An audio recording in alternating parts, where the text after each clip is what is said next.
एक को अपनी ड्यूटी निभानी है। सब एक ही जगह नहीं जा सकता है।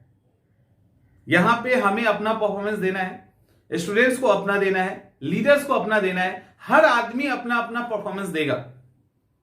सबको कहोगे सब एक ही जगह शामिल हो जाओ, तो उससे लड़ाई नहीं जीती जाती। ऐसे लड़ाई नहीं जीता जाता है। तो ये थोड़ा सा इसका भी अकल, इसका यूज कीजिए। अगर दिया गया है ना तो इसका यूज करो। ज्यादा जोश में आके कुछ भी बोलने और करने की जरूरत नहीं है।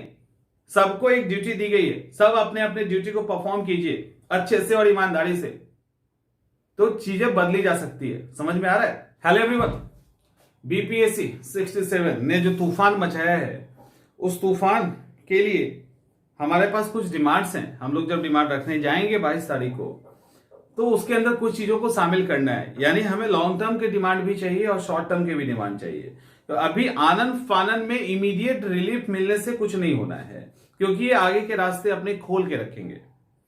तो आपको, और आप ही में से जितने लोग एग्जाम दे रहे हैं उसमें से कितने 25, 30, 40, 60, इसके बाद सबको एग्जाम देना है दोबारा से। ऐसा तो है नहीं कि आप लोग क्वालिफाई कर जाएंगे तब भी एग्जाम नहीं देंगे, क्योंकि प्रॉपर जो सीट है नहीं मिलती है, उसके बाद तो एग्जाम देना ही देना है। एसडीएम नहीं बने तो एग्जाम दोगे, सिंपल सी बात होती है। तो आप, तो हमें अभी जो मांगना है वो तो मांगना ही है, साथ में हमें लॉन्ग टर्म के लिए बातें करनी है, ताकि उनको लगे कि नहीं ये स्टूडेंट जग चुका है, ये चीजें नहीं चलेंगी। तो हमने कुछ डिमांड्स को डाला है, आप इसको अपनी मांगों में शामिल कर सकते हैं अगर आप चाहे तो। पीडीएफ इसी वीडियो के नीचे लिंक मैं दे दूंगा, वहां से डाउनलोड कर लीजिएगा। कम्युनिटी पे लिंक है, वहां से डाउनलोड कर लीजिएगा। इसमें मैंने कुछ इमीडिएट मांगों में ये है मेरा कि रिवाइज रिजल्ट जल्दी से जल्दी निकले, प्रकाशित हो। दूसरा, मेंस के लिए पर्याप्त समय हो। और तीसरा, रिजल्ट में हुई गड़बड़ी की जांच की जाए। ये इमीडिएट है। ये 3 चीज कम से कम अभी होनी चाहिए, ताकि स्टूडेंट को रिलीफ मिले। लेकिन लॉन्ग टर्म इससे काम चलेगा नहीं। उसके बाद जो हमारी दीर्घकालिक मांगे हैं, भविष्य में 150 सवालों में एक भी सवाल गलत ना हो, इस तरह के डेडिकेशन के साथ सवाल बनाए जाए। सवाल पीसीएस के स्तर का हो, जो पीसीएस का स्तर डिमांड करता है उस स्तर की तैयारी सवाल हो, ताकि आपके तैयारी के साथ वो सवाल मैच करे। अब तक जिन लोगों ने गलत सवाल बनाए हैं उनको ब्लैक लिस्टेड किया जाए। जो भी पैनल इनका गलत सवाल अभी लगातार बनाता आ रहा है, और बहुत लंबे समय से इनके वही पैनल काम कर रहे हैं जो गलत सवाल बनाने में माहिर है, जो जानबूझ के गलत सवाल बनाते हैं, तो जो भी इस तरह के लोग हैं उनको सबसे पहले बाहर का रास्ता दिखाया जाए, ब्लैकलिस्टेड किया जाए। भविष्य में गलत सवालों की संभावना ना हो, इसके लिए उसकी गहन जांच की जाए। प्रश्न पत्र की नहीं, तब तो वो लीक हो जाएगा। लेकिन गहन जांच इसलिए की जाए क्योंकि क्वेश्चन के अंदर कोई एरर ना हो, जिस एरर के कारण बच्चे रिजल्ट के पहले स्कोर लाने के बाद भी डायलेमा में रहते हैं, 118 ला के फेल कर रहे हैं, ये संभावना समाप्त हो जाए। तो गलत तो बने ही नहीं, सबसे पहला डिमांड हमारा है। उसके बाद अनावश्यक ई ऑप्शन आवश्यक नहीं है, अनावश्यक है। अनवांटेड जो ऑप्शन है उसको हटाइए। तो ई ऑप्शन को हटाने का डिमांड हमारे पास होना चाहिए। निगेटिव मार्किंग लागू हो, कोई दिक्कत किसी भी स्टूडेंट को नहीं है, आप लागू कीजिए, लेकिन सारे के सारे सवालों पे लागू कीजिए। ये नहीं कि 100 पे करेंगे 50 पे नहीं करेंगे। अभी आयोग के पास ये क्षमता नहीं है कि वो इस तरह के सवालों को बना सके जिसमें 50 को अलग कर सके और 100 को अलग कर सके। सवाल तो सही बन नहीं पा रहे हैं, फिर 50 और 100 क्या होगा आप समझ सकते हो। इसीलिए निगेटिव मार्किंग लागू हो चलेगा, लेकिन वो हर सब्जेक्ट पर लागू होना चाहिए, हर सवाल पर होना चाहिए। पर इसके बाद परीक्षा में परीक्षा हर हाल में एक शिफ्ट में हो। एग्जामिनेशन एक शिफ्ट में ही होना चाहिए, एग्जामिनेशन 2 शिफ्ट में नहीं जाना चाहिए। पीसीएस के एग्जाम में आप 68 में आपको समस्या हो सकती है, लेकिन जैसे ही आप क्वेश्चन के स्टैंडर्ड को एक लेवल पर लेके आएंगे, भीड़ जो होगा वो वैसे ही छट जाएगा।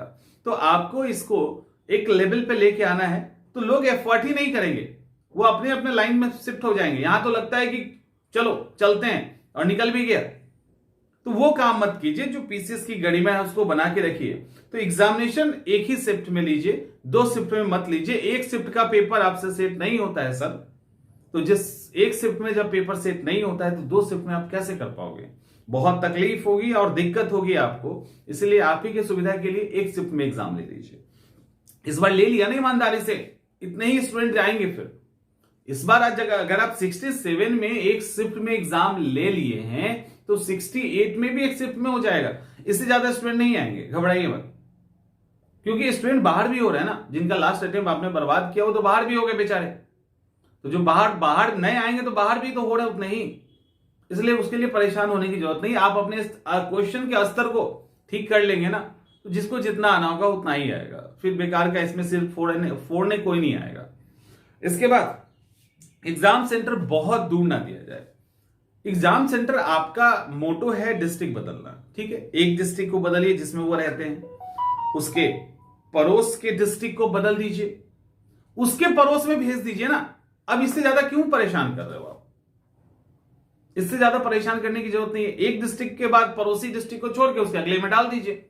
अब इतना बड़ा सेटर तो हुआ नहीं है स्टूडेंट कि ऐसे करेगा। और अगर हो रहा है, अगर ऐसा हो रहा है तो आयोग के पास ही हो रहा है, तो फिर दूसरे को इधर उधर जाने की क्या जरूरत है? ये करने से तो कुछ होना नहीं है, जो होना था वो तो हो चुका। गलत आंसर आप बनाओ, क्वेश्चन आप बदलिए, जो भी कांड करना है आप कीजिए, तो ये स्टूडेंट कहां कुछ कर रहे हैं? सिंपल सी बात है। तो सेंटर इतना ज्यादा दूर ना दीजिए, ठीक है, सेंटर इतना ज्यादा दूर देने की जरूरत नहीं है, दूर दीजिए, थोड़ा दूर दे दीजिए। इसके अलावा एग्जाम सेंटर में सभी आधारभूत, कुछ स्टूडेंट्स की शिकायत थी कि बहुत सारे, कुछ नहीं बहुत कई बार जो हमारे साथ ऑलरेडी पढ़ रहे हैं उनकी भी शिकायत है कि उनके रूम में घड़ी नहीं थी। तो एटलीस्ट घड़ी जैसी आधारभूत सुविधाएं होनी चाहिए, क्योंकि घड़ी अलाउड नहीं होता है। बहुत सारे जगह पे मेन हॉल में घड़ी लगा दी गई है, बहुत सारी जगह पे ऐसे एंगल पे घड़ी लगाई जाती है जहां पे सारे स्टूडेंट को नहीं दिखता है। अगर ऐसा कुछ है तो इस तरह की बेसिक जो सुविधाएं हैं वो स्टूडेंट को मिलनी चाहिए, उसमें घड़ी ही सबसे प्रायोरिटी पे है। इसके अलावा एग्जाम में बीपीएससी के द्वारा जो कैलेंडर जारी किया जाए उसको गंभीरता पूर्वक सबसे पहले बनाए जाने की जरूरत है। अभी जितने भी कैलेंडर आए हैं सब हंसी मजाक में बनाए हुए कैलेंडर है, वो उन्होंने बना दिया, जस्ट उन्होंने उसको बना दिया है, इतना ही हुआ है। तो उसको बनाया गया है, ठीक है ना, इसीलिए कि आगे बदला जा सके। तो ऐसे नहीं बनाइए, बनाइए पूरे सोच समझ के, होशो हवास में कि कैलेंडर जेन्यून बने, लगे कि नहीं इसको हम पालन कर सकते हैं, व्यवहारिक हो कैलेंडर, और उसको गंभीरता से फॉलो भी किया जाए। ये नहीं कि 10 दिन के बाद आपको मेंस का एग्जाम देना है उसको हम फॉलो करवा ले, जबरदस्ती वाला फॉलो नहीं करवाइए, एक एडिक्वेट टाइम के साथ फॉलो करवाइए ना, सबको राहत मिलेगी उससे। उसके अलावा पीटी रिजल्ट और मेंस के बीच में एक पर्याप्त समय हो, अभी भी आप टाइम दीजिए और इसके बाद भी टाइम दीजिएगा। आगे आने वाले जो 68 की एग्जाम है, तो पीटी का जब आप रिजल्ट दे रहे हैं उसके बाद, क्योंकि ये सामान्यतः होता है कि रिजल्ट के बाद ही स्टूडेंट जगता है, हर एक चीज की एक क्षमता होती है, तो वो नेचुरल है ना, ये ह्यूमन नेचर है। ह्यूमन नेचर के अगेंस्ट में जाने की क्या जरूरत है? आप उसके बाद एक सफिशिएंट टाइम दे दीजिए। और सब सारे डिमांड से इंपॉर्टेंट है लास्ट वाला डिमांड, जहां सारा खेल हो जाएगा आपका। वो डिमांड ये है कि इंटरव्यू समाप्त होने के बाद 1 सप्ताह के अंदर आप रिजल्ट प्रकाशित कीजिए। इसके लिए आपको जितने स्टाफ लगाने हैं आप लगा दीजिए, लेकिन रिजल्ट में देरी ना कीजिए, क्योंकि इंटरव्यू के बाद जितना रिजल्ट में देरी होता है उतना आयोग के ऊपर शंका बढ़ता है, उतने डाउट्स उस पर बढ़ते हैं। तो रिजल्ट में तो देरी ना करें आप, रिजल्ट तुरंत प्रकाशित करें। ये हमारी अभी डिमांड है अभी की। इन डिमांड को बड़े ही पीसफुली तरीके से, बड़े ही शांतिपूर्ण तरीके से इस डिमांड को आप रखिए। और हम लोगों ने पहले भी काफी पीसफुली अपनी बातों को रखा है, बात मानी गई है। डेलीगेशन पॉलिटिशियन से भी मिले तो बढ़िया है, उस तरह के डेलीगेशन बनाइए।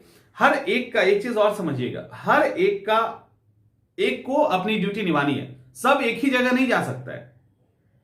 यहां पे हमें अपना परफॉर्मेंस देना है, स्टूडेंट्स को अपना देना है, लीडर्स को अपना देना है, हर आदमी अपना अपना परफॉर्मेंस देगा। सबको कहोगे सब एक ही जगह शामिल हो जाओ, तो उससे लड़ाई नहीं जीती जाती, ऐसे लड़ाई नहीं जीता जाता है। तो ये थोड़ा सा इसका भी अकल, इसका यूज कीजिए। अगर दिया गया है ना तो इसका यूज करो, ज्यादा जोश में आके कुछ भी बोलने और करने की जरूरत नहीं है। सबको एक ड्यूटी दी गई है, सब अपने अपने ड्यूटी को परफॉर्म कीजिए अच्छे से और ईमानदारी से, तो चीजें बदली जा सकती है। समझ में आ रहा है? तो ये हमारी डिमांड है अभी की, और इसको अच्छे से रखना है। आप लोग जा रहे हैं तो उसको अच्छे से रखिए। और और उसके बाद ये कुछ चीजें हमें इमीडिएट चाहिए, तो इमीडिएट, और कुछ लंबी लड़ाई है तो थोड़ा सा अब लंबी लड़ाई है तो यहां पे अब 2 दिन में तो हो नहीं रहा जो लंबी लड़ाई है, तो उसके लिए एक लंबा टाइम चाहिए। तो हमें पढ़ाई और लड़ाई दोनों साथ जारी रखनी होगी, पढ़ाई भी जारी रखनी होगी, लड़ाई भी जारी रखनी होगी अपने अधिकार के लिए, तो वो चीजें साथ चलेगी। तो अभी तो इमीडिएट रिलीफ मिले हमें पहले, उसके बाद ये इन चीजों पे हम लोग लगातार काम करेंगे। आयोग हल्के में जो ले रही है ये हल्के में लेने की चीज नहीं, फिर कोर्ट केस और ये सब में फंसेगा मामला, तो ना फंसे तो ज्यादा बेहतर। मैं बार बार चाहता हूं कि बिफोर कोर्ट चीजें सुलझ जाए तो वो ज्यादा बेहतर है।